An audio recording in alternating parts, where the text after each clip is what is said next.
Bismillahirrahmanirrahim. Assalamualaikum warahmatullahi wabarakatuh. Innal hamdalillah nahmaduhu wa nasta'inuhu wa nastahdihi wa nastaghfiruh wa natubu ilayhi wa na'udzu billahi min shururi anfusina ومن سيئات أعمالنا من يهده الله فلا مضل له ومن يضلل فلا هادي له أشهد أن لا إله إلا الله وحده لا شريك له وأشهد أن محمدا عبد الله ورسوله أرسله الله بشيرا ونذيرا وداعيا إلى الله بإذنه وسراجا منيرا سبحانك لا علم لنا إلا ما علمتنا إنك أنت العليم الحكيم ولا حول ولا قوة إلا بالله العلي العظيم اللهم رب اشرح لي صدري ويسر لي أمري واحلل عقدة من لساني يفقه قولي اللهم ارزقنا الفهم والعلم فهم النبيين وحفظ المرسلين وارزقنا الحكمة والعقل وفقهنا في الدين وعلمنا التأويل برحمتك يا أرحم الراحمين اللهم لا سهل إلا ما جعلته سهلا وأنت تجعل كل حزن إذا شئت سهلا اللهم تمم لنا نورنا وتمم لنا بكل خير يا أرحم الراحمين آمين ثم آمين أما بعد. Muslimin yang dirahmati Allah Subhanahu wa taala. Alhamdulillah, segala puji dan syukur atas dasar kita rasa seronok, atas dasar kita berpuas hati dan kita setuju dengan setiap perkara yang telah dianugerahkan oleh Allah. Semua yang kita ada ia diberi dan merupakan anugerah daripada ketetapan dan ketentuan yang Maha Esa. Jadi muslimin yang dirahmati dan dikasihi sekalian, Allah juga telah menentu dan menetapkan bahawa pada malam ini kita bersua dan kita bertemu dalam masjid dan di dalam majlis ilmu yang disebut sebagai salah satu daripada taman-taman syurga atau disebut dengan Raudhah. Jadi muslimin, mudah-mudahan bukan sahaja kita berada di dalam masjid, bahkan kita berada dalam satu majlis ilmu, dan majlis ilmu yang disebut oleh Nabi SAW sebagai Raudhatun min Riyadhil Jannah, salah satu taman daripada taman-taman syurga, insya-Allah. Baik muslimin dan muslimat, sahabat-sahabat semua, insya-Allah malam ni kita sambung bicara kita dalam surah Ali Imran. Dan jika dalam kuliah yang lalu kita dah sebut dalam ayat permulaan surah, jadi kita sambung pada ayat yang ke-7 sehingga ayat yang ke-9 insya-Allah malam ni. Jadi sebagaimana biasa kita mengambil tafaul ataupun kita mengambil keberkatan daripada ayat suci Al-Quran ini dengan kita membacanya bersama-sama insya-Allah. Okey.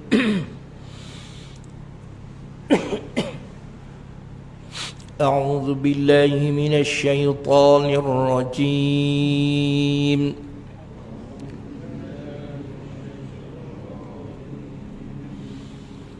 هو الذي أنزل عليك الكتاب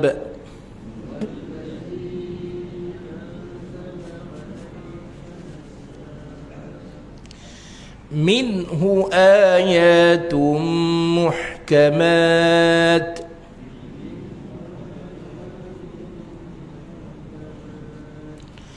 هن أم الكتاب وأخر متشابهات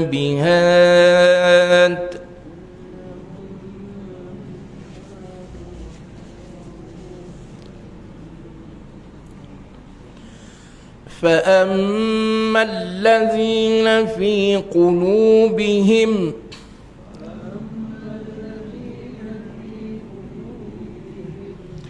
زيغ فيتبعون ما تشابه منه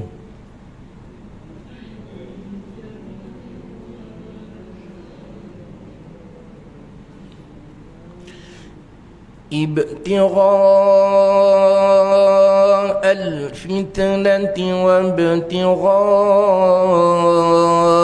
تأويله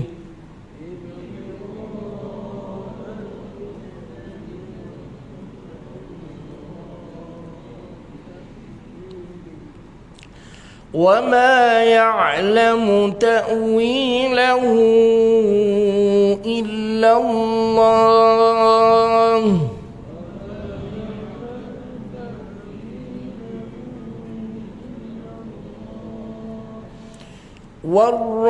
والراسخون في العلم يقولون آمنا به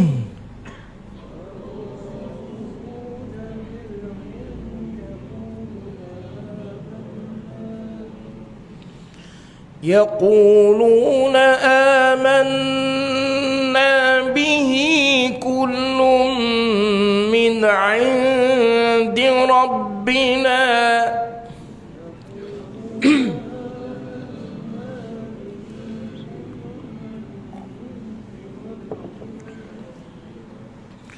وما يذكر إلا أولو الألباب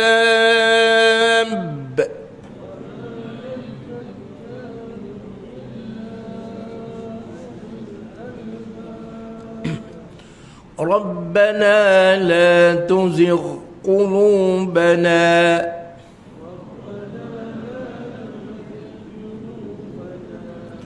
بعد إذ هديتنا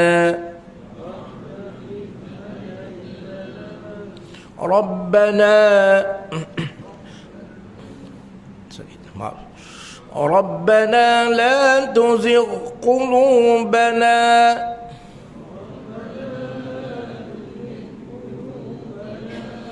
بعد إذ هديتنا وهب لنا من لدنك رحمة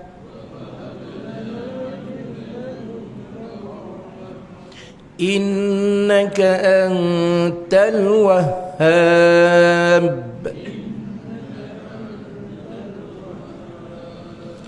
ربنا إنك جامع الناس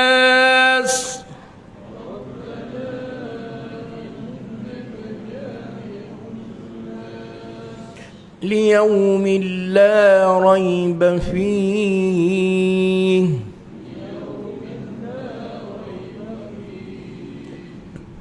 إن الله لا يخلف الميعاد.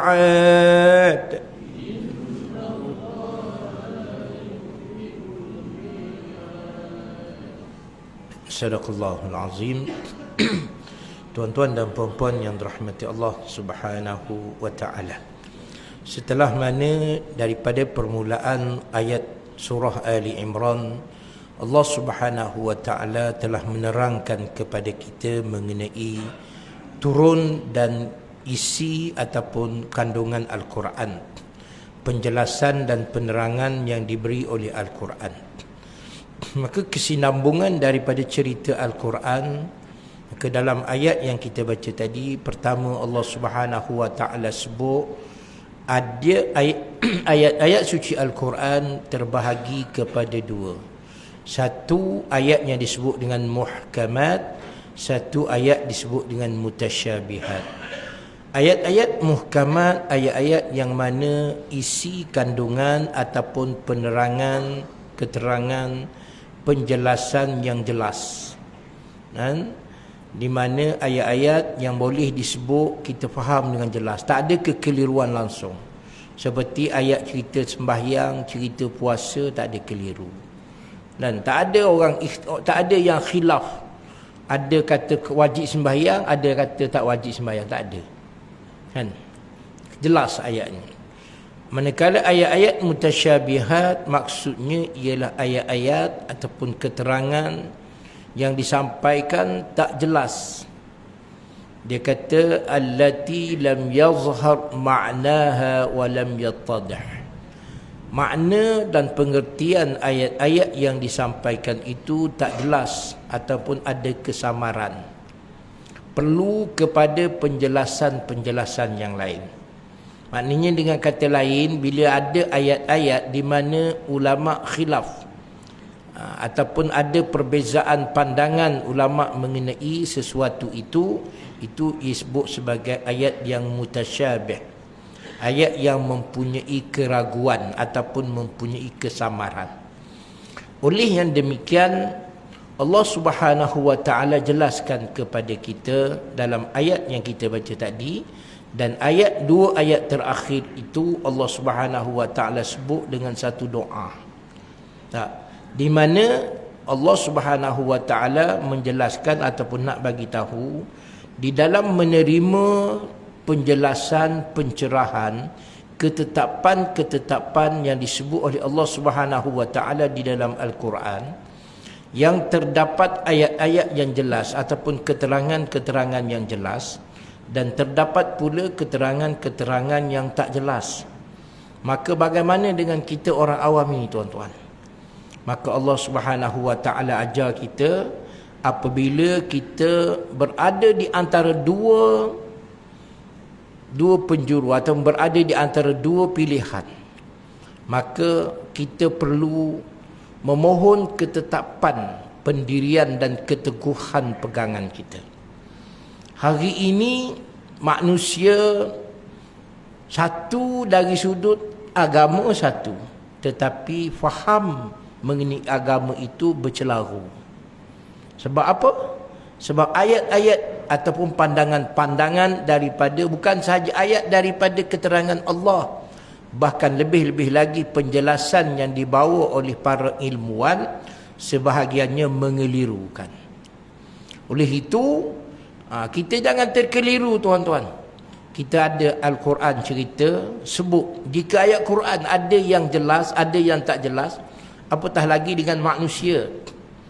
Allah yang bersifat dengan begitu hebat menyampaikan kepada kita supaya apa? Bukan nak suruh kita keliru, supaya kata dengan dia, kita jangan mudah mengikut perkara yang keliru. Apa sahaja perkara, jangan ikut benda yang keliru.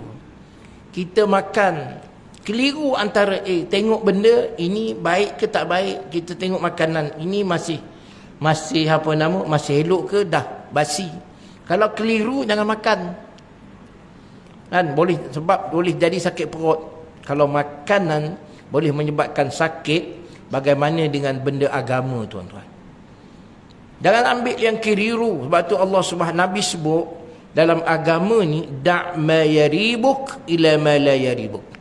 Mana-mana perkara yang menceragukan, yang meragukan, Nabi kata da', tinggal.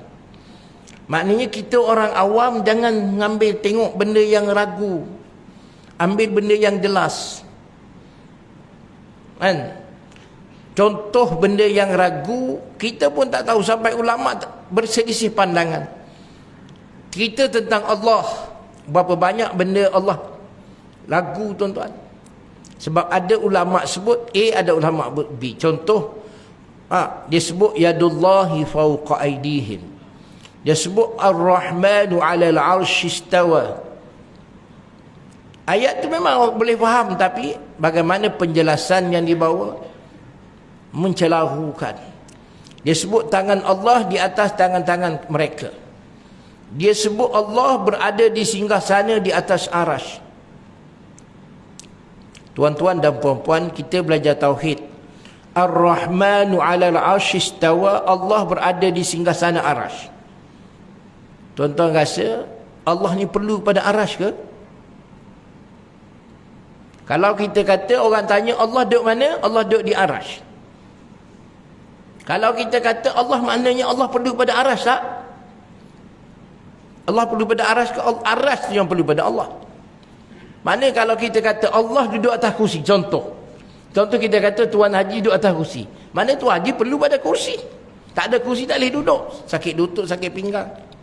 Jadi kalau kita kata Allah berada di atas arash, maknanya Allah perlu pada kursi, pada arash. Boleh tak? Boleh sebut tak macam tu? Jadi bagaimana ayat Quran tu sebut? Ayat Quran kata Allah berada di arash. Jadi ayat ini menjadi satu kekeliruan kepada orang awam macam kita, tuan-tuan. Oleh itu, jangan kita komen apa-apa, jangan kita sebut. Kalau orang tanya Allah di mana? Allah sebagaimana ulama sebut, Allah fi kulli makan. Sebab apa? Supaya tak keliru. Allah berada di mana-mana. Kalau kata Allah berada di sini, ini arash, contoh. Ini arash, mana tempat lain tak ada lah Allah. Kan? Kalau dengan kata nisbah lain. So, itu satu perkara yang kita belajar dalam tauhid kita tak betul. So, ayat itu macam mana, tuan? Okey, ayat itu serah kepada, bagaimana nanti kita akan sebut, dia kata ayat-ayat mutasyabihat terutama berhubung dengan keimanan ketuhanan serah kepada ahli. Kita serah kepada mereka yang pakar atau mereka yang tahu tentang itu. Sebagaimana ayat mutasyabih awal surah, contoh alif lam mim, alif lam ra, tak ada siapa yang tahu. Nabi Muhammad pun tak tahu. Senang macam tu. Bila orang tanya Nabi, Nabi pun cakap wallahu a'lam, Allah saja yang tahu. Ni kita bila sebut Ar-Rahmanu 'alal 'arsy istawa, terus kita kata Allah berada di aras. Kalau kita soal Allah berada di aras, nescaya rosak akidah tu. Serah saja kepada Allah. Ayat itu serah kepada Allah, kita tak tahu. Macam mana Allah di aras? Serah kepada Allah. Jangan duk komen panjang-panjang. Kalau kita kata Allah berada di aras, seolah-olah Allah itu berhajat kepada aras. Maknanya ada dua benda yang apa? Dua benda yang azali. Kalau Allah perlu kepada aras, maknanya sebelum aras ada, Allah duduk mana? Kita nak tanya lagi. Maknanya Allah tu berada di aras. Aras dengan Allah tu benda yang sama-sama jadi. Bila sama-sama ada? Benda yang ada secara azali, betul kan? Jadi susah. So, benda macam ni, kalau tanya, orang tanya tadi, tangan Allah, serah kepada Allah, tak tahu. Wallahu a'lam macam mana. Jangan duk bincang panjang. Benda yang kita boleh menyebabkan mungkin rosak akidah, tak menambah iman kaya. Kan? Jadi tuan-tuan muslimin dan sahabat-sahabat yang dirahmati Allah Subhanahu wa taala, di ayat yang kita sebut tadi di awal, Allah sebut huwallazi anzala 'alaikal kitab. Dia Allah Subhanahu wa taala. Dia juga menggunakan perkataan anzala sebagaimana kita bincang dalam ayat yang dahulu. Allahul ladzi khalaq anzala 'alaikal kitab. Dia sebut dalam ayat yang kedua kita baca hari itu. Ayat yang ketiga, nazzala 'alaikal kitaba bil haqq musaddiqan lima baina yadayhi. Kemudian Allah sebut wa anzalat taurata wal injil. Kenapa sebut nazzala, kemudian yang kedua anzala? Ini dibahas dalam bahasa Arab, tuan-tuan. Kita tak belajar bahasa Arab ni susahlah nak faham. Kalau sebut pun mungkin apa ustaz sebut ni, kan? Kedua-dua perkataan nazzala dia akan dengan 4 huruf. Nun zai 2 kali, nun zai zai, zai itu ditasydid, maknanya 2 kali, di double kan. Nazzala. Ini anzala, hamzah nun zalam, anzala. Iaitu nazzala, 4 huruf sama-sama 4 huruf. Dan dalam bahasa Arab dia memberi makna suatu perkataan yang dilakukan dengan sengaja. Satu-satunya. Macam perkataan kita kata dakhala, makna dakhala masuk. Kalau perkataan adkhala tambah huruf hamzah, adkhala membawa masuk. Kalau nazala maknanya turun, anzala maknanya bawa turun. Itu beza dia, kan? Di perkataan tu kalau kita nak bahas dalam bahasa Arab, tuan-tuan, ni kalau bahas bahasa Arab kepada tuan-tuan orang kita, orang kampung ni, ustaz cakap apa tu, memang orang kata ustaz tu datang mengajar, dia kupas satu-satu bahasa pun kupas. Tuan faham ke itu bahasa tu? Bukan saya tak boleh, bukan kata tak boleh nak kupas macam tu, tapi tuan-tuan, kita tengoklah tempat kita mengajar ni, tempat kita bagi kuliah ni orang biasa ke? Kalau nak kupas dari sudut bahasa satu-satu, kenapa dia baris, kenapa dia semua, bagi audien pelajar-pelajar di universiti, okey. Tuan-tuan orang biasa, kita orang awam ni tak payah kupas macam tu pun tak apa, tuan-tuan kan. Sekadar untuk memahami maksud ayat, okey dah. Nah, tak payah kupas panjang dari sudut bahasa. Memang boleh tuan-tuan. Oh, kita orang dengar ni sampai tak faham apa dia sebut. Yalah, kita tak belajar bahasa Arab, nak faham apa? Kan? Contoh kalau kita kata fa'il dalam bahasa Arab ni, satu perkataan dipanggil muta'addi, satu lagi dipanggil lazim. Faham ke tak? Buat apa? Kan? Buat apa kita terang? Memanglah ada kaedah tu dari sudut penggunaan susunan bahasa Arab. Tapi kenapa kita cerita pada orang awam macam ni, tuan-tuan? Nak sungguh tak, nak tunjuk kita pandai ke apa? Bukan nak suruh apa, tidak tuan-tuan. Bukan tak boleh kan? Tapi biarlah sesuai benda tu kan. Dari kuliah maghrib biasa di surau masjid ni, bagi yang simple-simple je, supaya tuan-tuan boleh mengambil sedikit pengajaran. Tak faham semua tak apa, nak faham semua ni tuan-tuan. Bahasa Arab ni bukan senang, bukan setahun 2 tahun, bukan satu malam mengaji. Tuan tanyalah siapa yang duk mengajar ni, dia mengaji 1 hari ke? Tak. Kita mengaji satu ayat ni, faham terus 1 hari ni, 1 malam dalam tempoh masa 30 minit, 40 minit ni, 1 jam ni, memang hebat lah tuan-tuan kalau boleh faham. Tuan-tuan semua ni alim dah. Sebulan berapa kali kuliah tuan-tuan? Malam saja 30, 1 hari sampai 30 kuliah. Jumaat ada apa Jumaat? Jumaat 4, 34 kuliah tazkirah sebelum Jumaat. Hari Sabtu, hari Ahad, hari kuliah subuh lagi. Berapa kali? 8 kali. 8 campur 4, 12. 12 campur 30, 42 kuliah 1 bulan. Kalah orang mesti tu tuan-tuan. Mesti pun tak sampai 40 kelas kuliah 1 bulan. Maknanya tuan-tuan lagi alim. Patutnya dah ada dah yang boleh ganti ustaz dari ceramah ni. Ustaz tak datang malam ni, okey tak apa, dipersilakan tu haji. Dah 42 kelas 1 malam. Sebulan. Setahun berapa kelas ada? Kan? 42 kali dengan 12. Berapa ada? Ada berapa ratus? Kalau 10 bulan 420 kelas. 2 bulan lagi 80 lebih. Maknanya berapa ratus semua ada kelas 1 tahun. Tak alim lagi. Baik ajar tiang kalau macam tu, tak alim lagi kan. Ngaji tiap malam lah, kuliah maghrib lagi, kuliah subuh lagi, kuliah apa. Allahumma salli ala sayyidina Muhammad. Patutnya Zaki ni boleh dah, setiap kali dia rekod, balik talik tengok lagi. Pasal kau ngajar lagi. Ustaz tak datang pun tak apa, Ustaz bagi syekh je. Malam ni diganti oleh Ustaz Zaki Al-Fadhil. Apa kita dah belajar tuan-tuan. Jadi muslimin dan muslimat yang dirahmati Allah Subhanahu wa taala. Kalau nak sebut, kalau kita mengajar, nak sebut ilmu tu bukan tak boleh tuan-tuan kan? Boleh, begitulah maksudnya. Nak sebut kalau tuan-tuan betul-betul menghayati pengajian, memang hebat tuan-tuan. Sebab tu saya ada pergi 1, 2 tempat, beberapa tempat lain. Ada seorang pakcik ni, setiap kali kalau saya pergi kuliah dia, mesti saya tengok dia akan tulis. Saya tanya dia, dah berapa banyak buku dah? Entahlah ustaz, banyak ratus.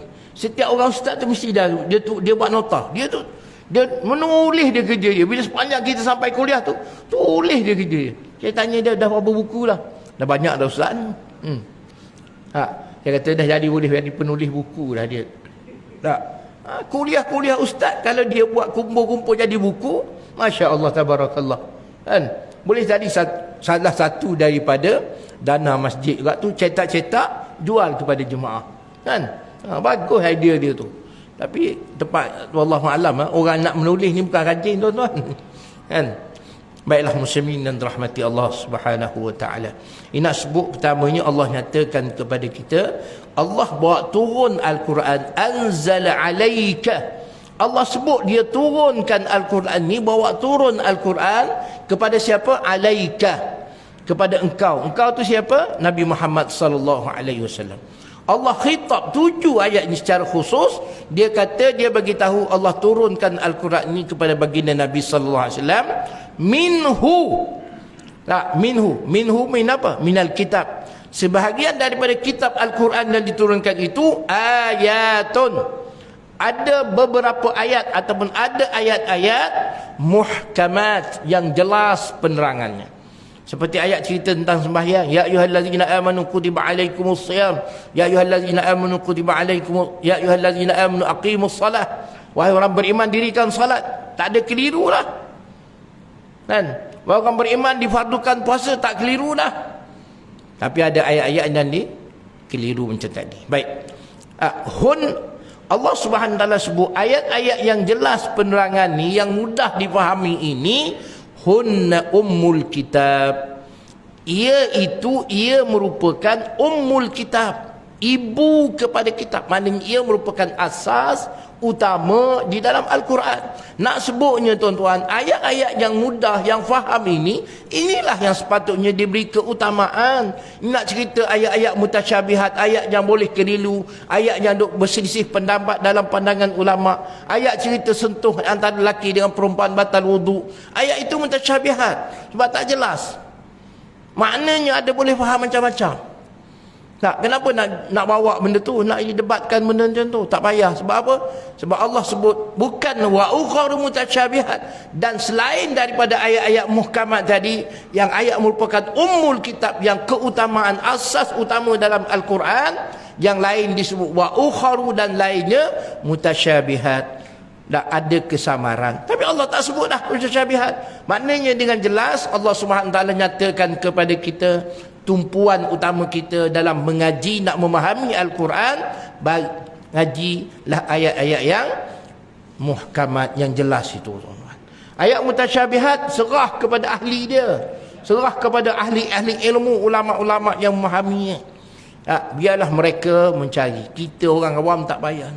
Ini kapal orang kampung biasa pun duduk berdebat tentang Ar-Rahman, tentang Yadullah, tentang wujuh, tentang muka Allah, tangan Allah, semua. Tak payah tuan-tuan. Jangan duduk cari benda yang mengelirukan itu. Sebab tu Nabi sebut tadi, sebagaimana kita nyatakan, Allah dalam kaedah agama, Nabi sebut benda yang keliru, tak jelas, Nabi kata sesuatu yang jarib, yang menyebabkan kita rasa confused, yang menyebabkan kita rasa berprasangka, ataupun kita rasa tak jelas, Nabi sebut tinggal saja, jangan. Bukan maksud tinggal itu kita tidak mengambilnya, kita mempercayai, meyakini, cuma serahkan bagaimana untuk memahami ayat-ayat tersebut kepada para ulama, mereka yang berpengetahuan, mereka yang diberi pengajian oleh Allah Subhanahu wa taala. Kita cari ayat-ayat yang membawa, tidak mengelirukan kita dunia maupun akhirat, tuan-tuan. Ini antara Allah Subhanahu wa taala sebut kepada kita dalam surah Al-Kahfi ayat 58. Allah sebut apa? Wasbir nafsaka ma'al ladzina yad'una rabbahum bil ghadati wal 'ashyi yuriduna wajha. Allah Subhanahu wa taala nyatakan wasbir, hendaklah kamu sabar, hendaklah kita teguh dan tetap pendirian kita ma'al ladzi, bersama dengan mereka yad'una rabbahum, menyeru dan berdoa kepada Tuhan mereka, bil ghadati wal 'ashyi, pagi maupun petang. Wala ta'du 'ainaka anhum, jangan kamu palingkan muka kamu, wajah kamu, pandangan kamu daripada mereka. Wala tuti' man aghfalna qalbahu an dzikrina, dan jangan sekali-kali kamu taat, kamu patuh kepada mereka yang mengikut hawa nafsu, yang kami telah tutupkan hati-hati mereka. Wa kana amruhu furuta, kerana urusan perbuatan mereka itu ialah perkara yang melampau ataupun sia-sia sahaja. Jadi tuan-tuan, sahabat-sahabat yang dirahmati Allah Subhanahu wa taala, Allah Subhanahu wa taala sebut jelas. Allah kata kita dalam berdoa, dalam ikut agama ni kena sabar, tuan-tuan. Wasbir nafsaka ma'al ladzina yad'una rabbahum, sabar kita bersama dengan mereka yang menyeru kepada Tuhan mereka, mereka yang menyeru kepada agama ni. Nak ada agama ni kena sabar, tuan-tuan. Kalau kita seru hari ni terus, besok mari penuh masjid, itu perkara mudah. Sebab tu Allah Subhanahu wa taala sebut dalam Al-Quran, "Lau kana 'aradan qariban wa safaran lattaba'u." Allah sebut sekiranya perjuangan Islam ini benda yang pendek, benda yang singkat, benda yang mudah, nescaya mereka orang kafir itu lattaba'u, mereka akan ikut mereka. Walakin ba'udat 'alaihimus syuqqah, kan tetapi Islam ni suatu perkara yang panjang dan jauh sangat nak sampai ke sana, maka itu menyusahkan. Susah tuan-tuan nak dapat Islam ni. Bukan senang. Lepas tu orang sekarang ni nak senang. Tak. Nak senang ikutlah. Mana yang apa? Wattaba'u man ittaba'a hawahu fatarda. Allah sebut. Sesiapa yang ikut nafsu mereka, itulah yang disebut dengan tarda. Nah, mereka yang ditolak, mereka yang tidak diterima oleh Allah Subhanahu wa taala. Nah, jadi perjuangan yang ada hari ini, apa yang kita bawa tuan-tuan? Kita nak apa? Dan kita nak mencari atau mendapat keredaan Allah ataupun sebagainya. Sebab itu Allah Subhanahu wa taala sebut, fa ammal ladzina fi qulubihim zayghun, adapun mereka atau orang-orang yang dalam hati mereka terdapat zaigh. Zaigh ni dia kata, perkataan zayghun itu maksudnya ialah mailun anil haqq, cenderung, hatinya cenderung kepada benda yang tak betul, hatinya tidak mahu kepada agama, tak seronok dengan agama. Zaigh maknanya hatinya mirik kepada benda-benda yang batil. Nak bawa benda Islam ni tuan-tuan sikit je. Orang tak bagi duit pun dah lagi dah. Kan? Itu mudah muyul, mudah cenderung kepada kebatilan. Kenapa Allah sebut wala, Allah subhanahu fa ammal ladzina fi qulubihim zayghun fayattabi'una ma tashabaha min, nescaya mereka akan ikut, mereka akan jejak sesuatu yang mendatangkan kesamaran ataupun yang tasyabuh tadi, yang tak jelas tadi. Kenapa? Ibtigha'al fitnah, mereka mahu kepada kerosakan, mereka seronok kepada perkara yang tak betul. Ibtigha'a ta'wilih, kenapa? Kerana mereka mencari atau mereka cuba lakukan takwil berbagai-bagai andaian. Nah, ini Allah sebut tuan-tuan. Pun tengok dalam kitab ataupun tuan-tuan buka tafsir ataupun ayat terjemahan. Apa yang Allah sebut? Jangan ikut, fayattabi'u, dan mereka ikut, mereka seronok. Maka Allah sebut, wa ma ya'lamu ta'wilahu illa Allah. Sebenarnya ayat-ayat yang mutasyabihat, perkara sama tak jelas ni, tak payah nak ego lah. Allah sebut wa ma ya'lam, tiada yang mengetahuinya. Yang duduk rasa betul tadi, macam kita sebut tadi Ar-Rahman.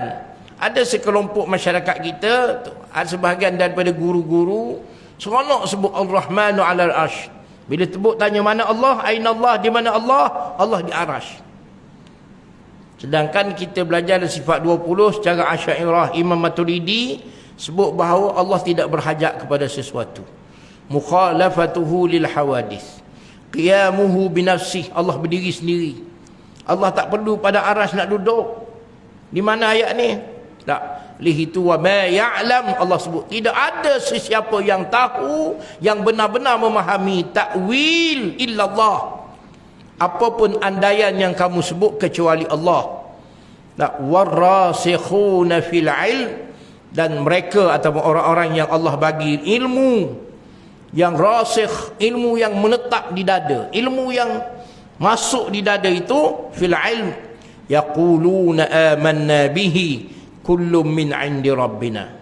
Nescaya orang yang beriman akan berkata amanna, kami beriman dengan semua ayat, tak kullun min 'indi rabbina, ayat yang jelas, ayat yang sama, ayat yang tak faham dan sebagainya, semua datang daripada Allah. Itu tak. Jadi orang-orang Allah sendiri ajar tuan-tuan. Ayat ni semua aku beriman kan tak beriman, maksudnya serah pada Allah SWT saja. Jangan kita duk takwil tuan-tuan. Jangan kita duk buat andaian sendiri. Jangan kita duk kata oh benarnya ayat ni maknanya begini-begini. Senangnya wallahu a'lam. Maka Allah SWT, wa ma yadhakkaru illa ulul albab, tidak ada yang mengambil peringatan, tidak ada manusia yang mengambil pengajaran, mengambil ingat dengan pesanan daripada Allah Subhanahu wa taala ini. Allah sebut illa, kecuali ulul albab, orang yang ada akal fikiran. Maknanya dengan kata lain, sesiapa sahaja yang tak ikut apa yang Allah sebut, mana orang tu tidak berakal.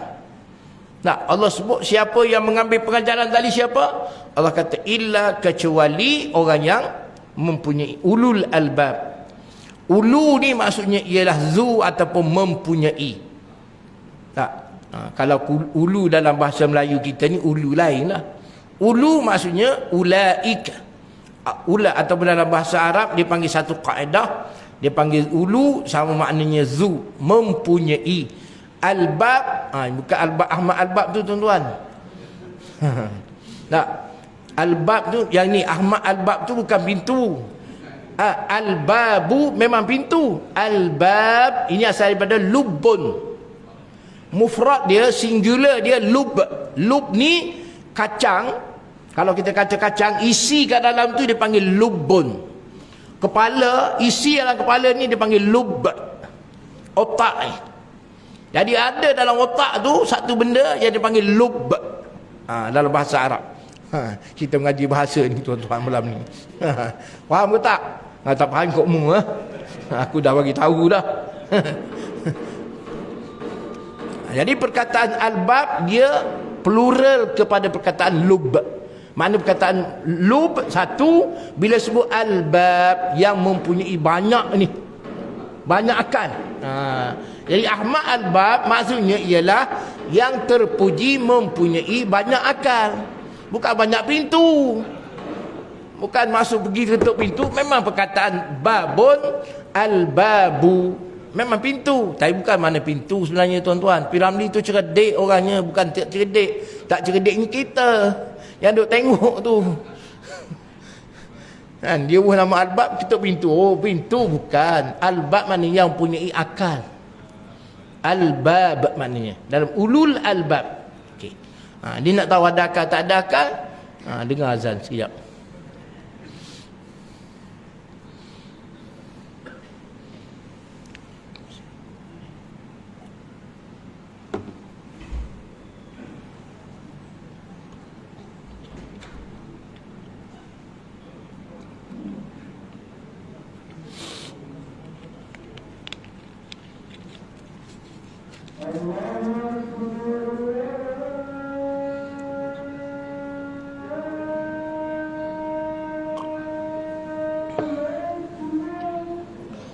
Allahu Akbar, Allahu Akbar.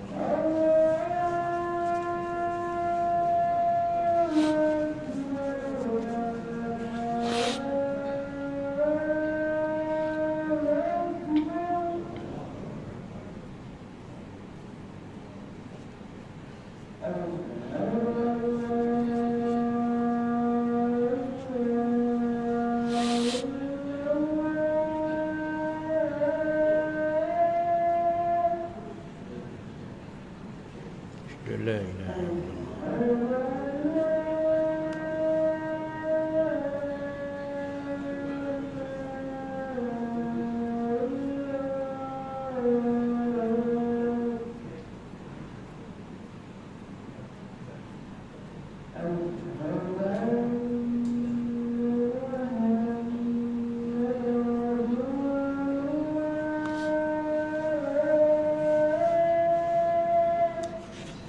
anna Muhammad Rasulullah.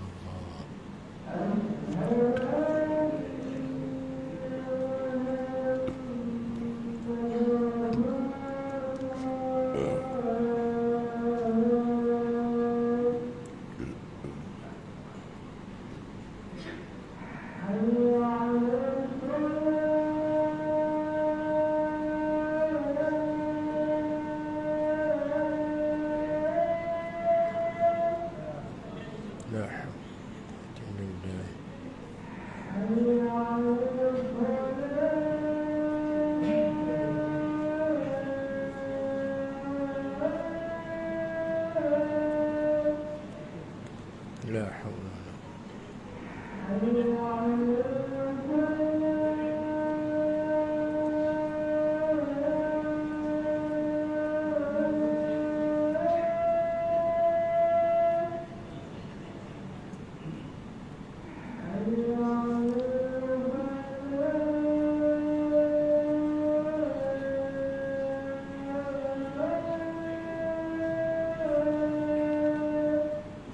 La hawla wala quwwata.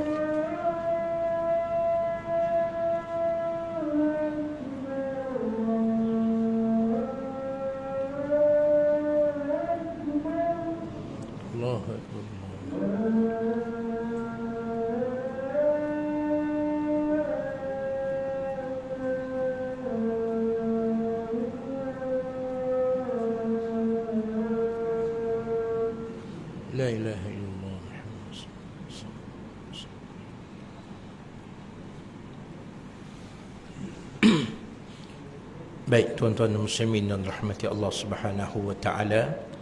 Jadi perkataan tadi dia sebut ulul albab, mereka yang mempunyai akal fikiran. Dia nak mengambil pengajaran yang baik daripada Al-Quran ini, dengan kata lain mestilah orang yang mempunyai akal. Oleh yang demikian, tuan-tuan dan puan-puan, menjaga akal agar akal kita sentiasa sihat, sentiasa baik, itu wajib. Sebab apa wajib? Sebab Allah Subhanahu wa taala mewajibkan kita menuntut ilmu. Bagaimana kita nak menuntut ilmu jika akal kita tak sihat? Orang yang tak sihat akalnya nak boleh menuntut ilmu, sudah tentu tidak boleh. Jadi kaedah dalam fiqh kata, ma la yatimmu bihil wajibu fahuwa wajib. Mana-mana perkara yang membawa kepada lengkap ataupun sempurnanya sesuatu kewajipan, maka perkara itu juga wajib. Nak menuntut ilmu itu wajib, maka terlebih dahulu mesti kena ada akal. Oleh yang demikian, menjaga akal agar sempurna, ataupun kita ada makanan tertentu untuk mencerdaskan akal, itu satu perkara yang sangat mulia di sisi agama, tuan-tuan. Jagalah akal, semoga akal kita sentiasa sihat.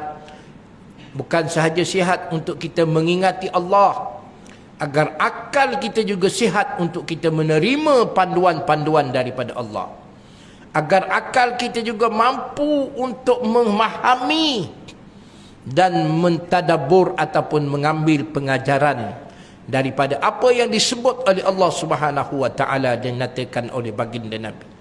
Yang disebut di dalam agama, bagaimana kita nak faham, bagaimana kita nak menghayati andai kita tidak berakal. Kan, hukum fiqh sebut orang yang tidak berakal keluar mereka daripada hukum taklif. Kan, orang yang tidak berakal, adakah mereka wajib solat? Tak. Sebab apa? Tidak ada akal. Bila tidak ada akal, hilang ataupun rosak, maka habis hidup dunia. Di itu menjaga akal itu suatu hukum yang wajib, tuan-tuan.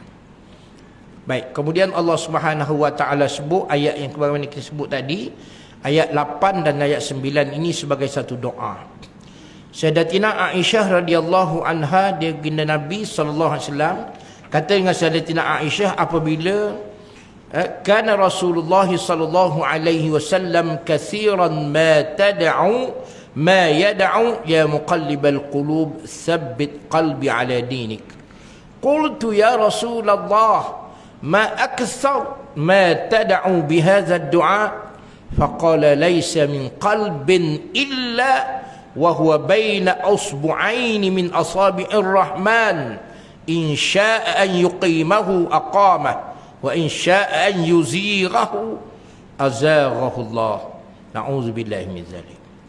Sayyidatina Aisyah radhiyallahu anha berkata, baginda Rasulullah sallallahu alaihi wasallam sangat kerap atau banyak berdoa dengan ya muqallibal qulub tsabbit qalbi ala dinik.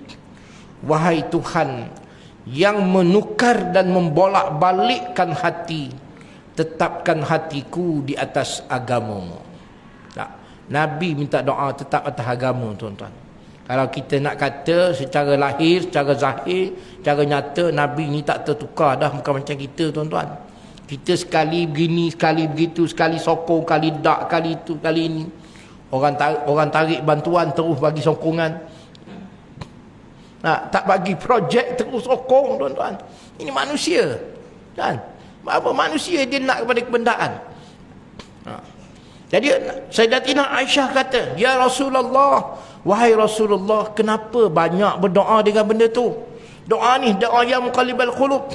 Maka Nabi sebut laisa min qalbin, tidak ada satu ataupun mana-mana hati manusia kecuali dia berada di antara dua tangan, dua jari Allah.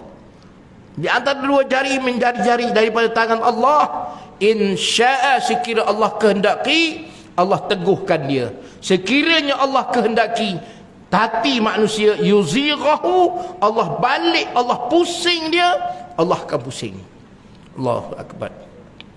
Inilah hati manusia, tuan-tuan. Jadi kalau kita lihat apa yang berlaku, Tak kira dah dalam sudut mana sekalipun, manusia tuan-tuan semua lemah. Makhluk berada seolah-olah berada, Nabi sebut berada di antara dua jari Allah je. Buat macam tu terbalik, buat macam ni habis terbalik belaka. Dan tak tetap. Oleh itu mohonlah ketetapan. Antara nak sebutnya tadi dalam Al-Quran, dalam penjelasan, dalam hidup ini tuan-tuan, banyak, terlalu banyak benda yang jelas dan benda yang tak jelas. Nah, kalau nak kata tuan-tuan, dalam apa pun semua ada. Tak ada manusia yang ulul albab tadi, manusia yang berakal fikiran waras, dia tidak akan buat benda yang berhaluan kiri, tak akan buat. Tak akan ada kalau kita kata manusia yang buat benda yang tak elok. Sebab itu Allah sebut dalam ayat Quran, Allah kata la ikraha fid din tu tuan-tuan. Kita baca la ikraha fid din, tidak ada paksaan. Jangan paksa, tak. Bukan maksud jangan paksa. Sepatutnya agama ni tidak perlu paksa. Macam tu kena buh terjemah. La ikraha fid din. Agama tak perlu paksa. Sebab apa? Qad tabayyana ar-rusydu minal ghayy. Allah jelas tu. Yang tu kena baca. Sebab apa? Qad, sesungguhnya Allah kata qad tabayyana. Sekarang ni sebut tabayyun, orang faham dah. Bukan tibayyun. Tabayyun. Orang kita ni dia pandai. Sebut tabayyun pun dia sebut, tempat dia sebut tibayyun pun dia juga yang sebut. Bahasa apa aku pun tak tahu. Nah, tabayyana ya tabayyanu, tabayyunan tu bahasa Arab. Maksudnya apa? Tabayyun memberi penerangan. Kenapa Allah kata sesungguhnya telah jelas? Tabayyana rusydu, benda yang baik, benda yang elok, rusydun tu jelas. Allah kata tabayyana rusydu minal ghayy, benda yang baik, benda yang elok jelas, dan ar-rusydu al-ghayy, benda yang tak elok juga jelas. Kalau dalam bahasa kata benda halal jelas, benda haram pun jelas. Tak jelas ke? Jelas. Habis tu kenapa buat? Itu jelas. Patutnya Allah kata benda elok, benda baik, benda dosa, pahala ni tak payah paksa, tak apa, tak payah suruh. Ada ke orang saja-saja pergi cari makan makanan yang basi? Ada. Pergi kat mana-mana kedai makan, restoran, cik, saya nak makan yang semalam, tak apa, basi pun tak apa, harga murah. Ada. Ada punya. Bawa dia punya katalog makan tu, cari-cari tak tahu nak pilih yang mana, banyak sangat tu. Nak sampai tanya tuan kedai kata nak makan apa, tak tahu je. Dia pun sajalah ini ke tom yam ke paprik ke lamb chop ke apalah macam-macam. Dia adakah dia sebut makan benda yang tak elok? Semua dia bagi tahu yang elok. Kalau orang dia sebut oh ini makan nasi goreng Cina, nasi goreng kampung, nasi goreng apa nama, kita pun kata semua tu tak nak. Nak apa? Yang semalam punya. Ada ke? Cik, saya nak nasi goreng yang makcik goreng 2-3 hari lepas, yang dah basi tu. Ada ke? Itu dia panggil tidak rush, tak cerdik, tidak ada ulul albab, tidak ada pemikiran, otaknya tak tahu macam mana. Itu Allah sebut jelas. Sebab tu Allah kata la ikrah, tak payah paksa. Tak payah nak paksa dah. Kita kena ajar ke? Kita bagi tahu anak ni ambil duit, bagi duit RM10, RM20, pergi makan kat kedai. Ni cakap ke nak makan apa? Tak payah cakap. Dia dah tahu dah, pilih yang elok. Kenapa dalam hidup ni manusia masih ada yang bebal tu, duk cari pilih pula yang tak betul tu? Kenapa? Tak ada otak ke? Ada. Tapi kenapa? Mungkin sebab awal aku tak cakap kau. Itu tuan-tuan cakap, saya tak cakap tu. Okey. Macam-macam lah kerenah manusia ni tuan-tuan. Kerenah manusia kenapa? Sebab manusia tidak. Salah satunya kerana manusia meninggalkan. Kata dengan Nabi sallallahu alaihi wasallam, apabila manusia berpegang benar dengan Al-Quran, benar berpegang dengan As-Sunnah, maka Nabi kata lan tadillu min ba'di abada. Mereka tidak akan sesat selama-lamanya selepas aku mati. Kenapa manusia sesat hari ini tuan-tuan? Apa yang Nabi sebut tak berpegang dengan Quran, tak berpegang dengan Sunnah? Dengan kata lain, kita hari ini beragama Islam ni atas nama je. Pegang Quran ke? Tak. Kenapa jadi macam tu? Keliru macam-macam. Ini ayat Nabi sebut, Allah pun dah sebut. Ayat muhkamat jelas, benda benar jelas, benda tak benar pun jelas. Nabi sebut al-halalu bayyin, benda halal, benda elok, benda baik, benda dosa, benda pahala. Antara pahala dosa jelas. Kenapa masih ada lagi yang buat rasuah tu? Kenapa? Tak jelas ke? Jelas. Tapi kenapa? Tak pegang dengan apa yang Nabi sebut. Oleh yang demikian tuan-tuan, marilah sama-sama kita berdoa. Allah sendiri ada. Rabbana, wahai Tuhan kami, la tuzigh, jangan kau pesongkan qulubana, hati-hati kami, ba'da, selepas hadaitana, selepas engkau telah hidayah, engkau telah tunjukkan kepada kami, wahablana, dan engkau telah anugerahkan kepada kami, milladunka, di sisi kamu, rahmatan, kasih dan sayang. Baca doa ni selalu ni tuan-tuan, jangan tinggal. Balik lepas ni hafal yang tak hafal ni. Nak duk baca doa lain je. Nak, bukan kata doa untuk Palestin tak bagus. Bagus sangat cik. Doa untuk diri sendiri. Kalau kita mengharapkan orang Palestin tu baik, bagaimana orang Malaysia ni tuan-tuan? Tuan-tuan rasa Malaysia ni tak akan jadi macam Palestin ke? Ha? Sekiranya kamu, kita orang Islam masih lagi duk bergadah. Sekarang cuba tengok kawasan bandar, siapa yang ada? Cuba tengok kawasan ekonomi, siapa yang pegang? Kenapa, kalau saya tanya, kenapa masalah berlaku dalam krisis beras? Kenapa? Orang-orang kat Kedah, orang kat Sabak Bernam, orang kat mana yang tak ada tanah padi tu, semua cuti ke? Tak pernah cuti. Orang tanam padi setiap hari kalau boleh nak tanam padi tu. Ke mana padi tu dibawa? Sehingga beras tak ada. Ini salah satu cara nak memonopoli ekonomi sebenarnya. Siapa?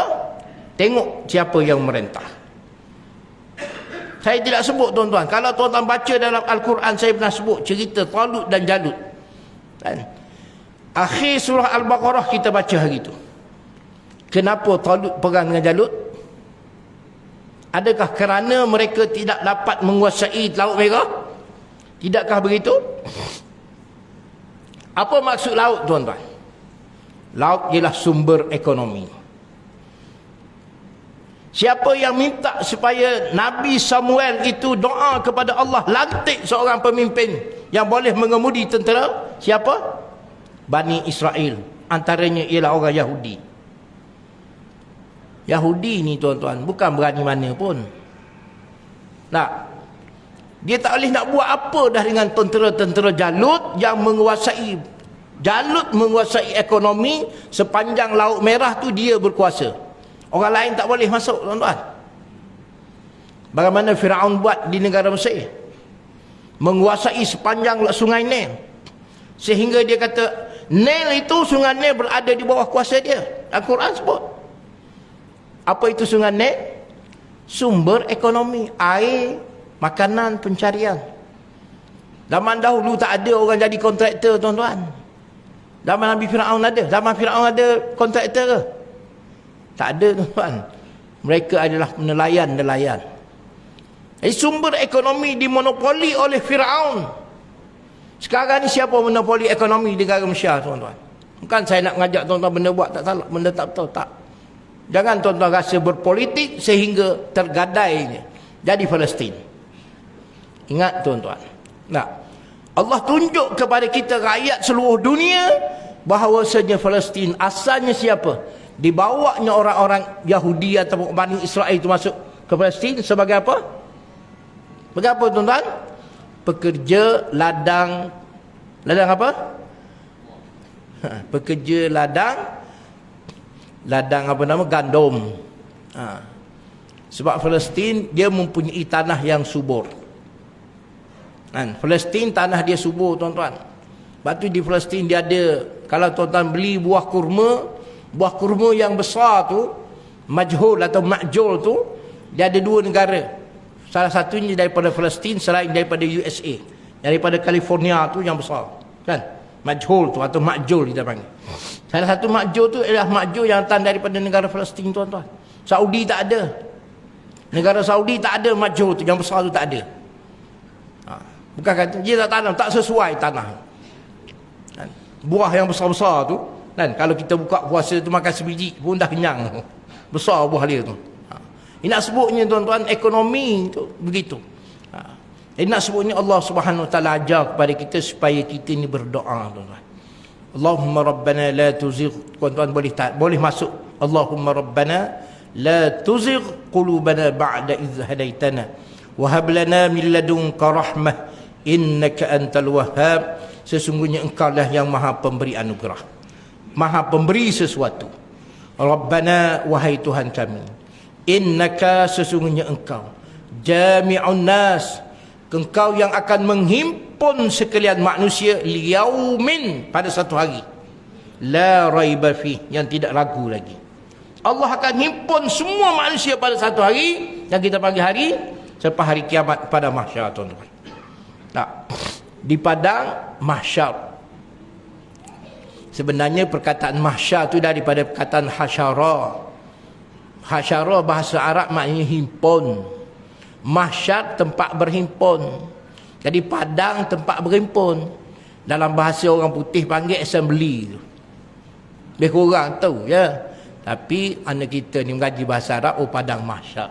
Hasyara maknanya himpun, kumpul. Hari tempat berkumpul. Samalah tempat assembly tu. Kan? Kata nama je tu. Jangan keliru apa-apa. Jadi Allah Subhanahu Wa Taala sebut supaya kita doa, Rabbana innaka jami'un nasi liyaumin la raiba fih. Innallaha la yukhliful mi'ad. Sesungguhnya Allah Subhanahu Wa Taala la yukhlif, tidak menyalahi, tidak pernah ingkar, menyalahi mi'ad, janji-janji dia. Apa yang Allah janji tak akan. Oleh yang dipilihan tuan-tuan, sahabat-sahabat semua, Allah sebut dalam ayat yang kita baca tadi, pertama mengenai turun Al-Quran untuk bawa keterangan dan penjelasan yang jelas dan nyata mengenai perkara-perkara yang perlu kita fahami bersama di dunia ini. Dan Allah Subhanahu Wa Taala juga menjelas dan menyatakan bahawa ayat-ayat, sebahagian daripada ayat-ayat Al-Quran mempunyai mutasyabihat, mempunyai kesamaran dan kekeliruan. Yang sama dan keliru itu Nabi sebut ataupun ulama sebut serah kepada Allah. Kita hanya sebut amanna bih, kita beriman, kita percaya dengan ayat itu, kita tak tahu apa maksud yang dikehendaki oleh Allah. Tak. Nak ceritalah ayat yang jelas. Sebab tu Allah sebut fa'ammal ladzina fi qulubihim. Janganlah tuan-tuan dan puan-puan, sahabat-sahabat semua menjadi tergolong, tersenarai dengan mereka ini. Siapa? Orang-orang yang hati mereka zaighun, hati mereka terpesah, hati mereka cenderung kepada kebatilan atau perkara yang tidak betul. Yattabi'un, mereka mengikut orang-orang yang mengupas atau mereka yang menceritakan ayat-ayat yang kesamaran itu, ibtigha'al fitnah, sengaja untuk menimbulkan huru-hara, sengaja untuk menimbulkan fitnah. Fitnah di sini maknanya bawa benda yang tak betul. Itu fitnah maknanya, tuan-tuan. Kan? Apa maksud fitnah? Oh, benda tak betul. Antara benda yang paling tak betul bila bawa ajar manusia tidak beriman dengan Allah. Tak betul. Benda yang tak betul apabila bawa manusia jauh daripada agama Allah, itu tak betul. Tak kira bab apa pun. Maka itu disebut fitnah. Inilah fitnah yang Allah sebut, al-fitnatu asyaddu minal qatli. Fitnah lebih berat daripada bunuh, daripada membunuh. Fitnah itu lebih besar dosanya daripada membunuh. Itu fitnah apa? Fitnah bawa ajak manusia benda yang tak betul. Fitnah ajak manusia keluar daripada beriman. Fitnah supaya manusia tidak ikut agama, itu fitnah. Sebab benda tak betul. Benda betul ialah bajak manusia supaya beriman dengan Allah, ikut agama, taat perintah Allah. Itu bukan fitnah, itu benda benar. Sesiapa saja, tak kira, tuan-tuan. Nah, jadi manusia, Allah kata ibtigha'al fitnah wa ibtigha'at ta'wilih. Mereka mencari fitnah, sengaja bawa benda yang tak betul supaya manusia nampak betul. Ada. Ini Allah sebut, tuan-tuan. Bacalah ayat ni. Ayat yang ke-7 surah Ali Imran. Tak. Kemudian Allah sebut wa ma ya'lam ta'wilahu illallah. Allah bagi tahu supaya kita berada dalam berlapang dada. Allah kata tidak ada yang boleh mengetahui, memahami tentang ayat-ayat mutasyabihat itu kecuali Allah sahaja. Dan orang-orang yang ada ilmu sekalipun dia kata yaquluna amanna bihi kullum min indi rabbina. Orang yang ada ilmu pun mereka kata kami beriman berpegang dengan itu ayat Allah, dan kullum min indi rabbina, semuanya datang daripada Allah. Tak. Dan Allah sebut, ingatkan lagi, wa ma yazakkaru illa ulul albab. Tidak ada manusia yang nak mengambil pengajaran daripada apa yang Allah sebut ini kecuali ulul albab, mereka yang ahmad albab sahaja. Dia sebut ahmad albab tu apa tuan-tuan? Ahmad Albab seorang kanak kaya yang kaya, tuan-tuan. Ahmad Albab siapa? Seorang watak kanak-kanak yang mempunyai kemewahan. Kenapa dia watak kaya mewah tu, tuan-tuan? Sebab dia cerdik. Adakah orang bodoh menjadi kaya? Tak ada. Jadi tuan-tuan dan puan-puan, sahabat-sahabat semua, itulah antara intipati ataupun intisari yang boleh kita sebut. Banyak kalau nak sebut ni, tuan-tuan. Tak cukup masa 1 jam. Tak. Ayat ni Al-Quran bila kita baca, Allahumma salli ala sayyidina Muhammad, sangat banyak pengajaran. Oleh itu, apa pun yang berlaku, keadaan suasana yang ada, jangan putus hubungan dengan Allah, iaitu ad-doa, berdoalah sentiasa. Semoga apa pun yang berlaku, kita diberi kesejahteraan dan keselamatan. Terhindar daripada benda yang tak betul. Sebagaimana tuan-tuan doa dalam Quran subuh, kunut subuh, tiap kali, apa dia? Tuan-tuan doa apa? Fa innaka taqdi wa la yuqda alaik. Sebelum fa innaka Allahumma hdina fi man hadi wa afina fi man afi wa tawallana fi man tawalla fa innaka fi man tawallait wa barik lana fi ma a'ta wa qina. Kita sebut wa qina bi rahmatika syarra ma qadait. Tuan-tuan, boleh jadikan doa. Allahumma qina bi rahmatika syarra ma qadait. Ya Allah, engkau jaga kami. Qina mana ya Allah, engkau jaga kami, selamatkan kami. Allahumma qina min syarri, daripada apa pun kejahatan, benda buruk, ma qadait, yang telah engkau tetapkan. Apa yang Allah tetap, benda buruk, minta Allah selamat, jauh kita daripada benda tu. Doa mana? Setiap pagi kunut tu, tuan-tuan. Jangan ingat doa kunut tu benda lekeh, tuan-tuan. Sangat besar makna dia kalau tuan-tuan hayati. Allahumma salli ala sayyidina Muhammad. Jadi tadikan, boleh jadikan doa. Nanti ada pula imam doa, ini doa subuh Ustaz. Tak. Doa pun apa pun tak salah sebenarnya, tuan-tuan. Doa lah. Sebagaimana doa tuan-tuan bangun daripada tidur, tuan-tuan boleh baca doa biasa. Apa dia? Alhamdulillahillazi ahyana ba'dama amatana wa ilaihin nusyur. Ya Allah, kami syukur kepada kamu, kamu hidupkan aku selepas kita tidur mati. Dan kepada kamu kami akan dikembali. Kurang-kurang ingat, ya Allah, ingat Allah, kita akan mati, tuan-tuan. Kan? Yang jadi masalah sebab kita ingat, kita rasa macam kita tak mati. Itu yang berlaku macam-macam tu. Boleh buat semua benda. Kenapa? Sebab kita rasa macam kita tak mati. Kan? Begitu juga kalau kita rasa kuliah yang tak habis, sampai bila? Jadi kena habis yang tu. Kan? Tak boleh ceramah ni, kuliah ni kena habis, jangan lagi. Kita habis kesian, tuan-tuan, tunggu bila Ustaz nak habis ni. Okey, kita tutup kat kedua, tuan-tuan. Yang ini nak sebutnya ialah berdoalah kepada Allah, apa pun, sebab doa ini senjata kita orang beriman. Kan? Doalah sentiasa semoga Allah Subhanahu wa taala merahmati kita.